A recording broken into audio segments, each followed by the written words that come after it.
오늘은 바람에 흔들리지 않습니다라는 제목으로 함께 말씀 나누도록 하겠습니다. 우리 안에 가족이 없는 사람들은 없습니다. 좀 안 좋게 돌아가셨건 아니면 지금 살아계시건 적어도 우리 모두에게는 부모님은 계시죠. 부모님 없이 우리가 존재하지 않습니다. 가족이란 말을 들으면 떠오르는 기억이나 이미지들이 있을 것입니다. 사랑하고 따뜻한 기억이나 이미지가 떠오르시는 분들도 있지만 반대로 생각하기 싫은 분들도 있을 것입니다. 이상적인 가족은 서로를 위해서 사랑해주고 아껴주고 보듬어주고 또 실수를 용납해주는 그런 사랑의 공동체인데 우리의 실제 가족은 그렇지 않은 경우가 많이 있죠. 어떤 깊은 상처나 또 아물지 않은 트라우마로 남는 분들도 계실 것입니다.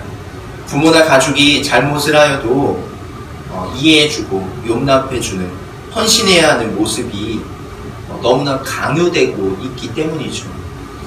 가족이라서 또한 이런 부분, 어떤 내 치부를 드러나는 것 같아서 사람들에게 이야기하기도 참 어려운 부분이 있습니다. 어떤 가족들이 특별하게 어떤 잘못을 했으면 그래도 좀 이해가 되죠. 그런데 그런 경우가 아니더라도 가족끼리 상처를 주기도 합니다. 내 방식대로 가족들을 사랑하고 또 키우려다 보니까 마치 부모가 자식을 하나의 인격체로 보지 않고 내 어떤 소유물로 내가 이루지 못한 꿈을 이루려고 하는 내 어떤 꿈과 희망의 그런 것으로 여기다 보니까 이제 자식과 부모 간에 어떤 어려움이 찾아오기도 하는 것이죠. 겉으로 볼 때는 아무 문제가 없어 보이는 가정도 이렇게 안으로 들여다보면 여러 가지 문제점들이 있는 것을 보게 됩니다. 우리가 신앙생활을 하다 보면 하나님을 누구라고 부르죠? 하나님을 아버지라고 부릅니다. 그런데 때로는 아버지에 대한 이미지가 좋지 않다 보면 하나님을 아버지라고 생각하고 부를 때 주저하게 된다는 것이에요. 신앙생활을 이제 처음 하게 되면 교회에서 아버지라고 부르는데 잘 모르는 사람들은 왜 하나님이 내 아버지지? 내 아버지는 그러니까 자기 자신의 아버지의 이미지가 안 좋다 보니까 하나님 아버지에 대해서도 이게 공감이 안 되는 거예요. 그런데 우리가 육체적인 아버지와 같은 분으로 여기지 마시고 좀 이상적인 그런 모습을 떠올리면서 좀 구분을 지으셨으면 좋겠다는 거죠. 육적인 아버지와 영적인 아버지를 오늘 본문에 보면 영적으로 하나님과 가족이 될 수 있는 조건에 대해서 말씀해 주시죠. 21절에 보면 예수의 친족들이 듣고 그를 붙들러 나오니 이는 그가 미쳤다 함이로라. 예수님께서 귀신 들린 사람을 고쳐주시고 또 말씀을 전하십니다. 이 소식을 들은 가족들은 예수님이 미친 줄 알고 예수님께 나아온 거죠. 그리고 오늘 본문이 이제 진행이 되는데 31절과 32절에 보면 그때 예수의 어머니와 동생들이 와서 밖에 서서 사람들을 보내어 예수를 부르니 무리가 예수를 둘러 앉았다가 여짜오되 보소서 당신의 어머니와 동생들과 누이들이 밖에서 찾나이다. 예수님 동생들이 왔습니다. 동생들이 당신을 찾습니다. 이렇게 이야기를 하는 것이에요. 그러자 예수님께서 정말 지나갈 수 있는 내용인데 그것을 가지고 어떤 깨달음을 주시는 거죠. 누가 내 어머니이며 동생들이냐. 둘러앉은 자들을 보시며 이르시되 내 어머니와 동생들을 보라. 누구든지 하나님의 뜻대로 행하는 자가 내 형제요 자매요 어머니이라. 이렇게 말씀하고 계시는 거죠. 예수님께서 영적인 가족의 의미를 다시 한번 부여해 주시는 것이에요. 바로 옆에 바로 문 밖에 내 실제 어머니와 가족들이 있음에도 영적인 가족과 영적인 형제 자매 어머니의 의미를 다시 한번 알려주시는 것이죠. 무엇이죠? 하나님의 뜻대로 행하는 자가 영적인 가족이 된다는 것이에요. 이 하나님의 뜻대로 행하는 자, 하나님의 뜻대로 행한다라는 말의 의미가 무엇인지 오늘은 좀 살펴보고자 합니다. 먼저 첫 번째로는 하나님의 뜻대로 행한다는 말은 좋은 마음으로 말씀에 순종하는 것입니다. 우리 3장, 4장까지 말씀 나눠봤는데 4장에 보면 씨 뿌리는 자의 비유가 나옵니다. 어떤 씨 뿌리는 사람이 있어서 길가에 뿌리고, 그리고 길가에 뿌리니까 새들이 와서 그 씨앗을 먹고, 그리고 또 돌밭에 뿌리니까 흙이 깊지 않아서 해가 쨍쨍 내리쬐니까 뿌리가 깊게 뻗지 않아서 말라서 죽었다. 그리고 세 번째로는 가시떨기에 심겨지니까 자라는데 가시가 계속 찌르는 거죠. 그러면서 온전하게 자라지 못해서 결국 열매를 맺지 못한다. 가장 마지막으로는 좋은 땅에 심어져서 뿌리도 깊게 내리고, 그리고 자신을 방해하는 그런 어떤 가시나 이런 것들이 없고, 또 새들이 먹지 않아서 30배, 60배, 100배의 결실을 맺는다. 이런 내용으로 우리가 살펴볼 수 있습니다. 물론 이 내용을 좀 더 구체적으로 살펴볼 수 있지만 오늘은 초점이 하나님의 뜻대로 행하는 것이 무엇인지에 대해서 이야기를 하는 것이니까 이 마지막에 내용에 좀 초점을 맞춰서 이야기를 하자면, 하나님의 뜻대로 행한다는 말은 좋은 마음으로, 이 좋은 땅이라는 게 무엇이죠? 내 마음밭을 이야기하는 것이에요. 우리가 좋은 마음으로 말씀을 받아들이고 말씀대로 살아가고자 노력한다라는 것이에요. 즉 말씀을 내가 받아들여서 내 안에서 말씀이 심겨지는 거죠. 우리가 수많은 소리를 듣지만 정작 우리 마음에 닿는 소리는 몇 되지 않습니다. 우리 로마서 10장 17절에 보면 믿음은 들음에서 나오고 들음은 그리스도의 말씀에서 말미암았느니라. 우리가 이 말씀 알고 있어요. 하지만 우리가 얼마나 말씀을 마음에 새기고 있는지 돌아봐야 된다는 것이에요.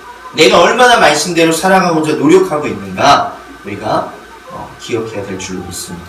우리가 가장 먼저 해야 될 것, 하나님의 뜻대로 행하기 위해서는 먼저는 내 마음밭이 좋은 마음이 되어야 됩니다. 말씀을 받아들이고 말씀으로 심겨지고자, 뿌리 내리고자 하는 그 마음이 있어야 된다는 것이에요. 그래서 우리가 좋은 마음밭이 되어서 말씀의 씨앗이 열매 맺고 또 30배, 60배, 100배 놀라운 결실을 맺을 수 있는 그런 일들이 일어나기를 간절히 소망합니다. 이 30배, 60배, 100배라는 말은 무엇이냐면 큰 변화가 일어난다는 것이에요. 말씀을 받아들이면 우리가 정말 변화될 줄로 믿습니다. 사람은 잘 변하지 않죠. 그러나 하나님의 말씀은 사람을 변화시킬 수 있습니다.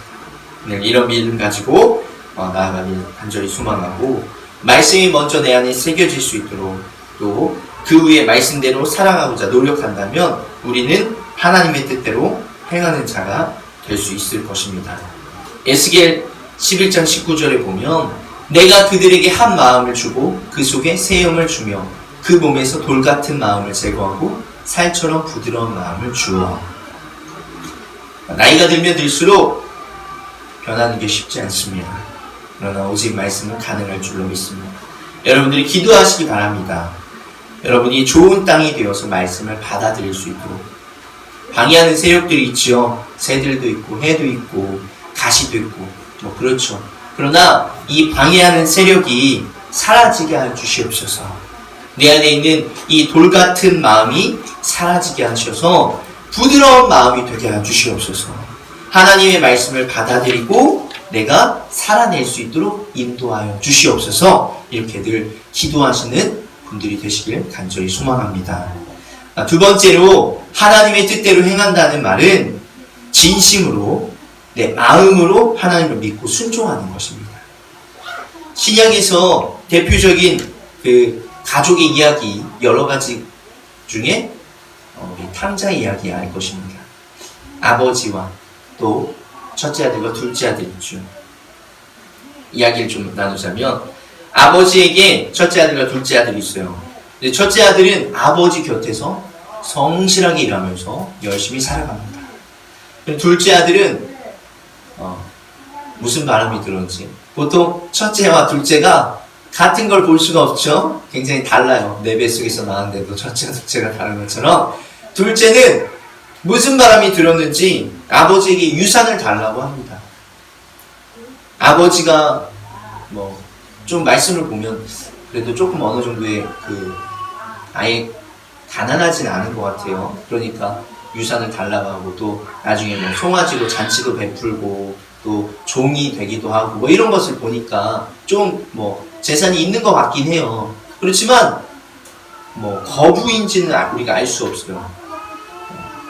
그런데 죽어서 나올 수 있는 유산을 내게 미리 달라, 이렇게 이야기를 하는 거죠. 유산 줄 정도는 되는 것 같습니다. 아버지가 이제 아들에게 유산을 나누어 줍니다.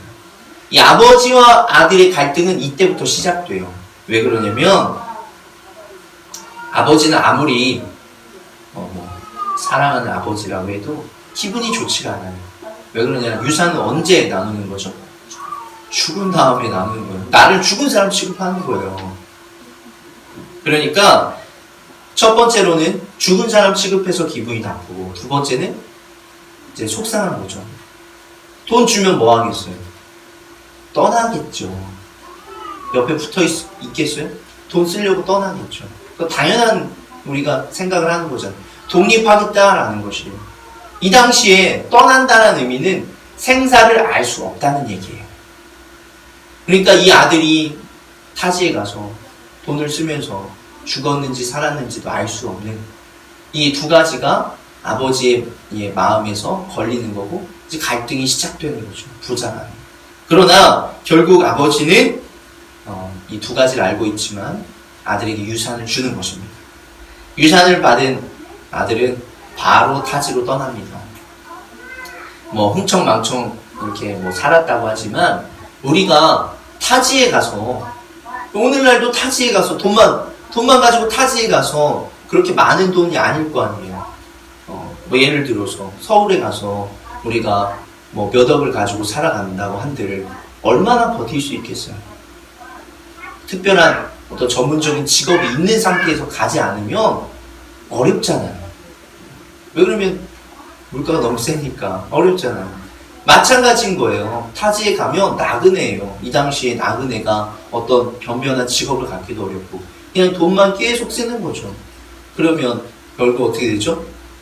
돈은 바닥을, 내가 굉장히 높은 곳에 있는 줄 알아요. 돈이 있으면 굉장히 높은 곳에 있어서 다 사람들이 낮아 보이고 할 수 있는 거 너무 많으니까 처음에는. 그런데 금방 어떤 인생이 돼요? 금방 밑바닥 인생이 되는 것이에요. 갑자기 생긴 돈은 다 원래 그렇게 되는 거죠. 그러면서 차라리 이제 어떻게 보면 정말 하루하루 일을 하면서 살아가는 종이들이 하는 일들, 그것 중에도 가장 천한 일들, 돼지 사료 주는 일들을 하면서 살아갑니다. 이것으로 내가 목숨을 유지하면서 살아가다 보니까 깨달는 거죠. 차라리 이럴 바에야 우리 아버지 집에서 종으로 사는 게 낫겠다. 그래도 가족이 낫지 않겠어요? 이런 생각을 하면서 돌아가는 것입니다. 그런데 아버지는 어떻게 하고 있죠? 늘 기다리고 있는 것이에요. 멀리서 아들이 오는 것을 보이자 그에게 달려가서 품에 안고 껴안으면서 죽었던 내 아들이 돌아왔다. 잔치를 벌이는 것이에요. 송아지 잡자. 잔칫날이다. 이렇게 이야기를 하는 것입니다. 여기까지가 둘째 아들과의 이야기예요. 그런데 왜 첫째 아들까지 이야기에 넣었냐? 지금부터는 이제 첫째 아들의 이야기가 시작됩니다. 이야기를 들어요. 종들을 통해서. 둘째 아들이 돌아왔고 아버지가 송아지 잡아서 잔치를 벌였다. 이야기를 듣자 첫째 아들은 아버지를 이해하지 못합니다. 먼저는 아버지를 그렇게 취급했던 그 둘째 아들이 뭐가 이쁘다고 잔치를 벌이냐는 거죠. 그리고 또 매일 왜 기다리냐는 거예요. 아버지를 죽은 사람 취급했던 그 아들이 도대체 사람이냐는 거죠. 그런데 이 둘째 아들이 돌아오니까 아버지는 자신에게는 한 번도 베풀지 않았던 잔치를 베푸는 것을 보면서 굉장히 분노하는 것이에요.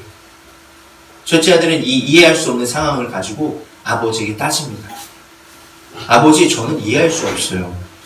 어떻게 아버지를 죽은 사람 취급했던 이 둘째 녀석을 왜 받아주세요? 나에게 한 번도 베풀지 않은 잔치를 왜 그 녀석에게 베푸는 거죠? 이렇게 이야기를 합니다. 이것을 보면 굉장히 계산적이고 매정한 모습을 보입니다. 이게 정말 가족인가 하는 모습을 보게 되죠. 그러나 아버지는 뭐라고 이야기하죠? 큰아들에게 나는 너와 항상 함께 있지 않니? 이 유산 누구의 것이니? 다 너의 것 아니겠니? 그런데 너는 왜 이 유산에 왜 이렇게 민감해하는 것이니? 그리고 네 동생은 사실 죽은 줄 알고 우리가 생활하지 않았니? 근데 다시 살아 돌아오니까 얼마나 기쁜 일 아니겠니? 이거 뭐 송아지가 중요하니? 목숨이 더 중요하지 않겠니? 잔치를 벌이는 것은 당연한 거지. 이렇게 이야기합니다. 말씀이 재미있는 것은 여기까지만 이야기를 하고 있습니다. 그 뒤는 어떻게 하는 거죠? 상상이 바뀐다는 거죠. 여러분들, 그 뒤에는 어떻게 되었을까요?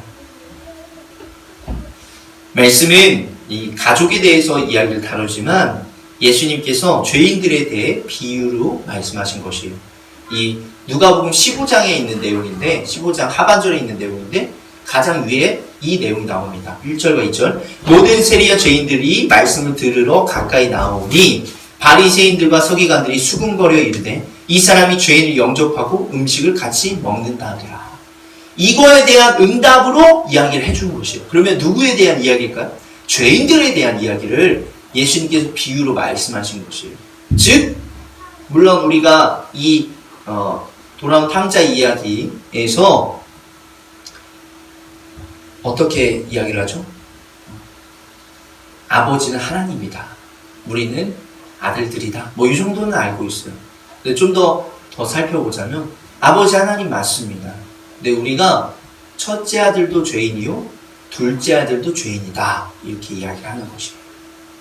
둘째 아들은 당연히 죄인이죠. 아버지를 떠나서 흥청망청 내가 살고 싶은 대로 살아갔기 때문에 하나님을 떠난 사람들 당연히 죄인입니다. 그러나 두 번째, 첫째 아들은 하나님 안에 있었어요. 하나님과 늘 같이 있었어요. 그런데도 성경은 죄인이라고 이야기를 하는 것이에요. 왜 죄인이라고 이야기를 하냐면 쉬운 말로 얘기해서 교회를 열심히 다니는 사람들입니다. 그런데 그들이 강조하고 중요하게 여기는 것은 행위적인 것이에요. 행위적인 것. 예배를 한 번도 빠지지 않아요. 헌금도 잘합니다. 봉사도 열심히 합니다. 뭐 못하는 게 없어요. 그런데 무엇이 잘못되었을까요? 마음속에 자리 잡고 있는 하나님에 대한 생각이 잘못된 것입니다. 하나님을 우리는 자판기처럼 생각하면 안 됩니다. 돈을 넣으면 내가 원하는 것을 고르는 어떤 자판기처럼 생각하면 안 된다는 것이에요. 내가 이렇게 행했으니까 하나님께서 나에게 이렇게 해주셔야 해. 나보다 열심히 하는 사람 없으니까 다른 사람 축복해주면 안 돼. 오직 나를 축복해 주어야 돼. 무엇이에요? 내가 한 행동에 대해서 하나님께서 그것으로 응답을 해주셔야 된다고 생각하는 것이에요. 둘째 아들은 보통 매정한 사람이 아닙니다. 생사도 모르는 둘째 아들이 이 첫째 아들은 매정한 사람이 보통 매정한 사람이 아니죠. 생사도 모르는 둘째 아들이 돌아와도 전혀 기뻐하지 않고, 그리고 그 아들을 위해 송아지를 잡았다는 말에 계산하는 거예요. 송아지? 얼마인데? 이렇게 하는 거죠. 따지는 거예요. 둘째 아들이 뭐가 잘났다고 나한테는 한 번도 하지 않은 잔치를 별입니까? 이 첫째 아들은 하나님을 믿는 것이 철저히 누구 중심이에요? 자기 중심이에요. 하나님 중심이 아니라 자기 중심이다. 하나님께 순종하는 것이, 하나님의 말씀을 듣고 순종하는 것이 누굴 위해서요? 하나님을 위해서가 아니에요. 나를 위해서인 거죠. 하나님께서 내가 생각하는 것으로 응답해 주셔야만 하나님이 살아계시고 역사하는 것이에요. 하나님이 나를 컨트롤하고 나에게 말씀하시는 것이 아니라 내가 하나님을 컨트롤하는 것입니다. 이것이 우리가 어려운 말로 뭐라고 얘기하면 율법주의다, 자기 중심적인 신앙생활이다라고 이야기를 하는 것이에요. 내 행동에 대한 하나님의 보상을 바라면서 신앙생활을 하는 것이래요. 철저히 자기 중심적이고 하나님은 그런 사람에게 죄인이다라고 이야기를 하는 것이에요. 하나님께서 바리새인들과 서기관들에게 뭐라고 말씀하셨죠? 겉과 속이 다른 외식하는 것을 가지고 지적을 하셨습니다. 다른 사람들 눈에 보이는 것보다 다른 사람들 눈에는 겉으로는 이 첫째 아들 바리새인과 서기관들 죄인인지 구별할 수 없어요. 그러나 뭐라고 얘기하냐면 바리새인과 서기관들에게 다른 사람의 눈에 보이는 것보다 하나님을 의식하며 살아가라. 안식일에 이것 해라 저것 해라, 이것 하면 안 된다, 이런 말 하지 말고 당장 죽을 사람 살리는 것에만 생각하지 말고 만성인 사람들은 안식일이 지나고 치료해 주어라, 이런 말들을 너무나 많이 했어요. 또 뭐라고 했죠? 너는 이거 지키지 않았어? 너는 죄인이야, 넌 잘못됐어, 이렇게 지적하고 살아갔어요. 그리고서 나는 그렇게 하지 않았으니까 나는 잘된 사람이야. 그리고 오늘 아까 말씀 뭐예요? 어떻게 죄인들과 같이 할 수 있냐, 이런 말들을 예수님께 서슴없이 하는 거예요. 물론 우리가 신앙생활 잘해야 되죠.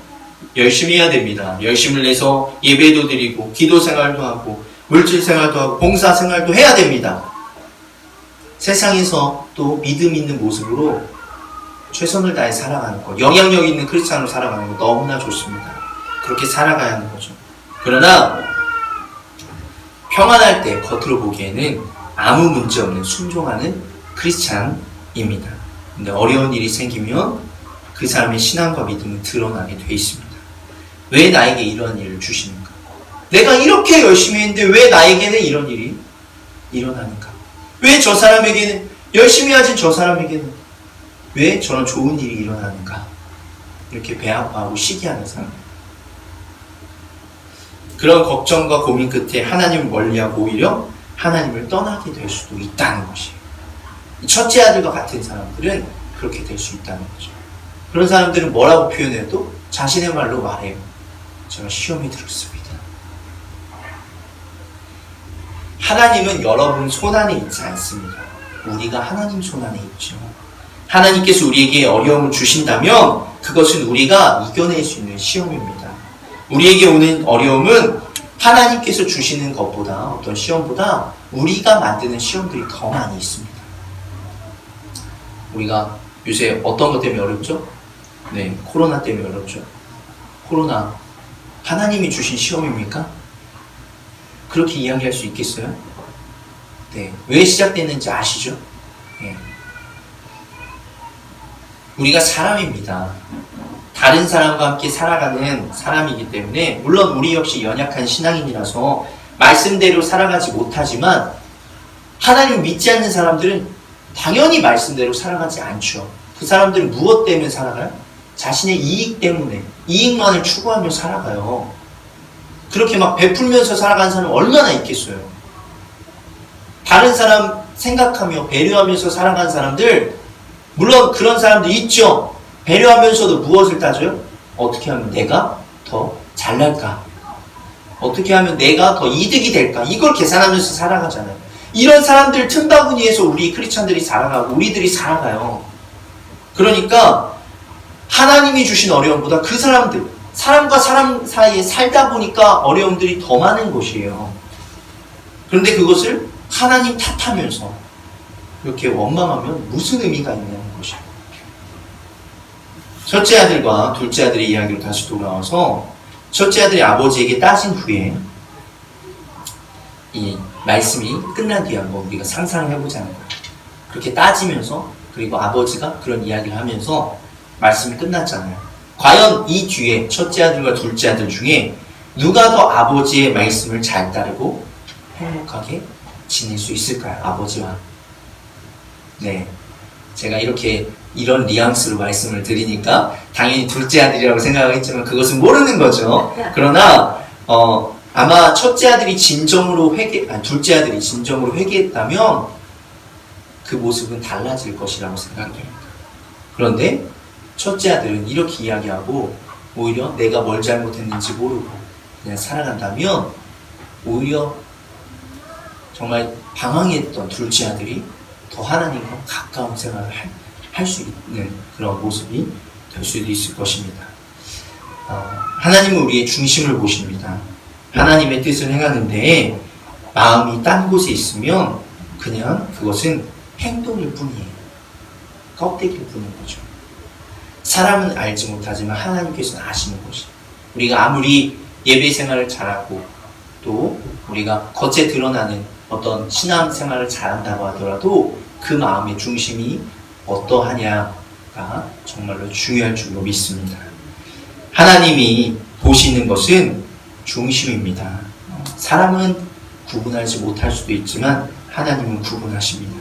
여러분의 드리는 예배의 모습 태도, 눈에 보이는 것은 사람이 보는 것이고 중심을 보시는 하나님께 진심으로 나아가시길 간절히 소망합니다. 만약 여러분이 진심으로 나아가지 않고 하나님 내 중심적으로 믿고 또 지금까지 살아왔다면 회개하면서 나아가시길 바랍니다. 하나님은 언제나 여러분이 돌아오기를 기다리고 계십니다. 말씀을 마무리합니다. 마태복음 7장에 보면 그러므로 누구든지 나의 이 말을 듣고 행하는 자는 그 집을 반석 위에 지은 지혜로운 사람 같으리니 비가 내리고 창수가 나고 바람이 불으며 그 집이 부딪히되 무너지지 아니하나니 이는 주추를 반석 위에 놓은 까닭이요. 나의 이 말을 듣고 행하지 아니하는 자는 그 집을 모래 위에 지은 어리석은 사람 같으니 비가 내리고 창수가 나고 바람이 불어 그 집이 부딪힘에 무너져 그 무너짐이 심하니라. 말씀을 듣고 행하는 사람과 듣고 행하지 않는 사람이 표시가 언제 나냐? 평소에 나지 않는다. 비가 내리고 창수가 나고 바람이 불 때 표시가 나는 거죠. 진정한 신앙인은 그 중심이, 그 마음이 하나님을 향하고 있고 하나님 말씀의 뜻대로 살아가고 있는 사람은 바람이 불 때 흔들리지 않습니다. 믿음이라는 믿음의 반석 위에 집을 지었기 때문에 흔들리지 않는 것입니다. 다시 흔들리더라도 오뚜기가 흔들리죠? 그러면 어떻게 되죠? 다시 제자리로 금방 돌아오는 것입니다. 그러니까 쓰러지거나 넘어지지 않고 또 오뚜기 넘어뜨리려고 해도 다시 일어나는 것처럼 우리가 진정한 말씀 듣고 행하는 사람, 진정한 신앙인은 다시 원래 제자리로 금방 돌아온다는 것이에요. 그래서 하나님 안에서 시련과 고비도 넘길 수 있을 줄 믿습니다. 좋은 마음과 또 진심으로 하나님의 뜻대로 행하는 자들이 되어서 믿음의 반석 위에 집을 짓는 지혜로운 성도님들이 되시기를 간절히 소망합니다. 아멘.